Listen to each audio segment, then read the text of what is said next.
বন্ধুরা দেখো, আজকের দই মাটন বানাবো। তো এখানে নিয়ে নিয়েছি 1 কেজি 200 গ্রাম মাংস আছে। তো তার আগে আমি মাংসটা একটু দই মাখিয়ে রেখে দেবো।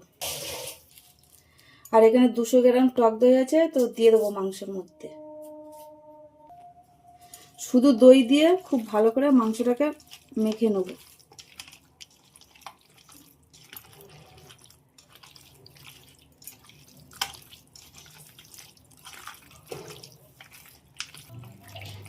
তো খুব ভালোভাবে মেখে নিয়েছি, আর আধ ঘন্টার জন্য ঢাকা দিয়ে রেখে দেবো। আর এখানে দই মাটনের জন্য মশলা নিয়েছি আদা, রসুন, কাজু বাদাম, গোটা গরম মশলা আর গোলমরিচ, শুকনো লঙ্কা, এগুলো সব একসাথে আমি ভেজে নেব। আর মশলাগুলো ভাজার জন্য তেল দিয়ে দিয়েছি, তো দিয়ে দেবো। দুটো বড় সাইজের টমেটো কেটে রেখেছিলাম, ওটাও দিয়ে দেবো। এবার ভাজার জন্য নেড়ে দেবো।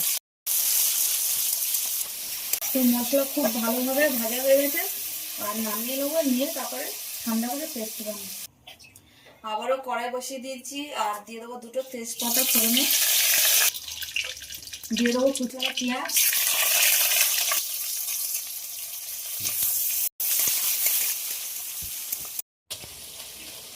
তো দেখো পেঁয়াজ কিন্তু আমি একদম লাল লাল করে ভেজে নিয়েছি। আর এবার মাটনটা দিয়ে দেবো।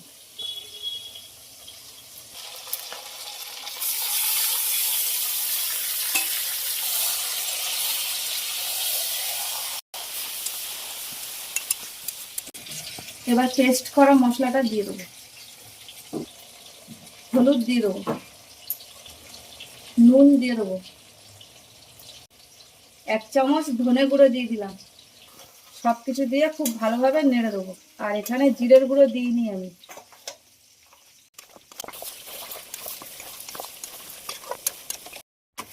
তো দেখো মাংস খুব ভালোভাবে কষানো হয়ে গেছে, আর মাংসটা একটু প্রেসার কুকারে দেবো। আর দেখো এখানে প্রেসার কুকার বসিয়ে দিয়েছি, আর মাংসগুলো প্রেসার কুকারে দিয়ে দেবো।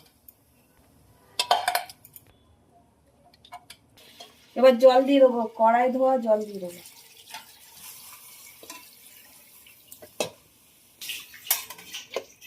জল দিয়ে খুব ভালোভাবে মিশিয়ে দেবো। এবার প্রেসার কুকারের ঢাকনা বন্ধ করে দেবো, দিয়ে 2টো সিটি দেবো। তো বন্ধুরা দেখো দই মাটন কিন্তু একদম হয়ে গেছে। তো চলো আবার অন্য কোনো ভিডিও তোমাদের সাথে দেখা হবে। আর তোমরা সবাই ভালো থাকবে, সুস্থ থাকবে, টাটা।